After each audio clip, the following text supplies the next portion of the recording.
New York's prison system has been under intense scrutiny in recent months. Corrections officers at a prison near Utica were charged with murdering an inmate. Another inmate was also allegedly beaten to death at a nearby prison. And the 3-week wildcat strike by CEOs created chaos and highlighted a dire staffing shortage in the system. Today, we'll take a step back and look at the ebbs and flows of the North Country's prison industry. That's on today's Story of the Day. Support for Story of the Day comes from Pearsall Wealth Management at UBS Wealth Management USA. Subsidiary UBS AG, member FINRA, SIPC. 1 Broad Street Plaza, Glens Falls. And the New York State Caregiving and Respite Coalition, seeking volunteers aged 55 plus to support family caregivers in northern and central New York. Visit nyscrc.org/AmeriCorps. Hey, I'm David Summerstein. It's Monday, March 31st. Right to our special report on prisons. Advocates and many state lawmakers think one solution to the crisis in the prison system is to close more of them. But the communities that are home to these facilities, many of them in the North Country, say that move is misguided and would devastate local economies. Emily Russell reports on the ups and downs of the North Country's prison industry. To understand where we are today, we have to go back in time, back to the early 1970s. New York City was in the midst of a drug crisis. So in 1973, New York Governor Nelson Rockefeller signed a strict new drug law. The new law provides much harsher penalties than those now in effect. This is archival news tape from the Associated Press. An example, the convicted seller of 1 ounce of heroin must serve a minimum of 15 years. The seller of a pound of heroin, 15 years to life with no possibility of parole. In the decade that followed, New York State's prison population would go from 13,000 to more than 30,000. Most of the people newly convicted for nonviolent drug charges were black and brown people. And the state needed somewhere to send all those people. One place it turned to was the North Country. Many folks here saw it as an economic opportunity. Why did you want to bring a state prison to Moriah? Jobs. Tom Scazafava was the town supervisor of Moriah in Essex County. This was back in the late 80s. They were good paying jobs. They, not only the correction officers, but civilian positions. And, we needed the jobs. Moriah had been struggling for years. The local mine had closed down more than a decade earlier. So when the new prison in Moriah opened in 1989, Scazafava says he was thrilled. His hometown and the area around it saw new signs of life. There was a couple stores in Mineville that opened up, mom and pop stores. There was a drugstore. New houses going up from correction officers that lived and worked here and civilian employees. So there was a huge difference. By that time, the state's prison population had grown from 30,000 to more than 50,000, and it kept rising. Prisons were popping up all across the North Country. This rural region, with just 2% of the state's population, now had 24% of its prisons. Most were massive facilities that each incarcerated and employed hundreds of people. The prison in Moriah was on the smaller side. It had about 100 staff. But 100 people with good-paying jobs and good benefits, that can make a real difference in a town like Moriah. Plus, prison visitors were coming here and spending some money. Bouye's Grocery and Deli is just down the road from the prison. Owner John Bouye says prison visitors were regular customers here.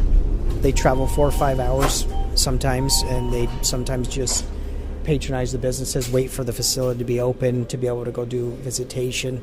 And some of those families we'd actually see more often. By the late 1990s, New York's prison population hit its peak. There were more than 72,000 people incarcerated in the state's 72 prisons.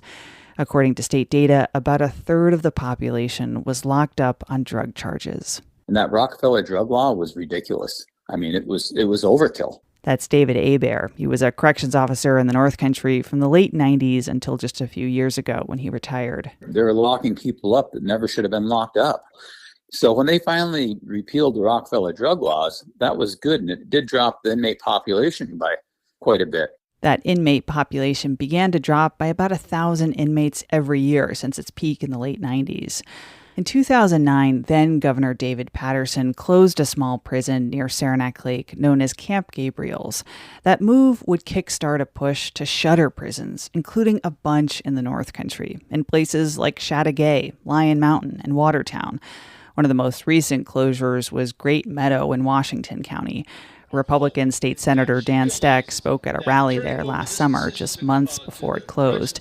He mirrored the crowd's anger at Democratic lawmakers in Albany. They said, we're going to close a big one far away. No one cares. No one lives there. I'll tell you who lives there. 65,000 people in Washington County live here. 66,000 people in Warren County live here. 32,000 people in Essex County live here. Great Meadow, 650 employees, is the largest employer in Washington County.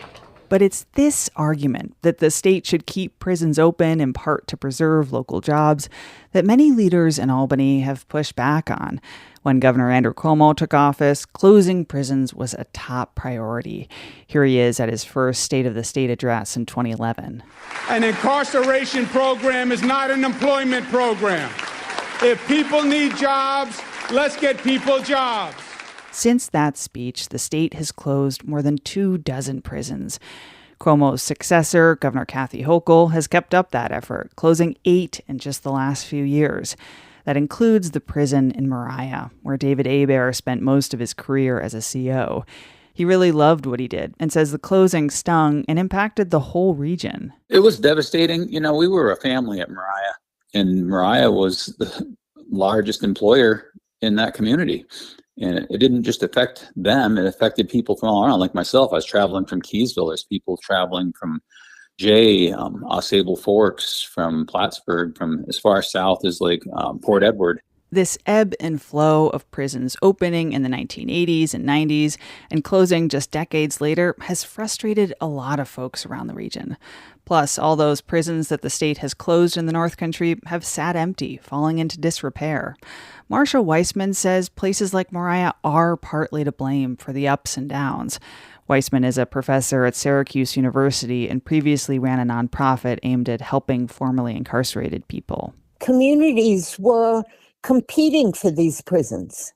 So they share a burden of a part of the responsibility for not thinking through the deal that they were making with the devil. The deal was this. Communities like Moriah got new jobs and an economic boost from prisons. But they did so at the expense of incarcerating mostly Black and brown men and choosing to be part of a prison system that many advocates say destabilized communities, destroyed families, and cost all New Yorkers hundreds of millions of dollars. Today, the state's prison population is half of what it was in the 90s. Staffing levels are also down by more than 50%. Officers say the staffing shortage and other recent reforms have created dangerous working conditions in prisons, which led to the recent 3-week wildcat strike. Meanwhile, Governor Hochul is citing that staffing shortage as a reason to close 5 more prisons in the next year. She and the state legislature included that provision in their draft budgets. Here's Hochul at a recent press conference. We're going to continue focusing on the environment there, improving the conditions as best we can, but I need to consolidate now so I can manage the population with the fewer people that I have that are doing it. Despite all the closures in the last 2 decades, the North Country is still home to about a quarter of the state's remaining prisons. So if Hochul closes 5 more in the next year, odds are that 1 or more will be here in the North Country. A few years after the local prison in Moriah closed, Matthew Brassard took over as town supervisor. He says the truth is that prisons were an economic lifeline for rural towns like his. They were jobs programs and they were needed. And now that they're gone, it's a shame. One industry Brassard feels hopeful about now is tourism.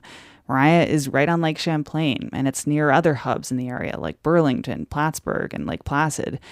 But he says that can be a tough sell in a town with an aging population that lived through the recent mining and prison booms. You know, change is scary. I mean, change is scary for a lot of people, including myself. But if we don't pivot into a different direction, you know, we're just going to keep spiraling down, and eventually we won't have any businesses. This community, like so many other former prison towns, now has to figure out what comes next. Emily Russell, North Country Public Radio, Moriah. More news all the time at ncpr.org. Music today by Mark Corey of Watertown. I'm David Summerstein, North Country Public Radio.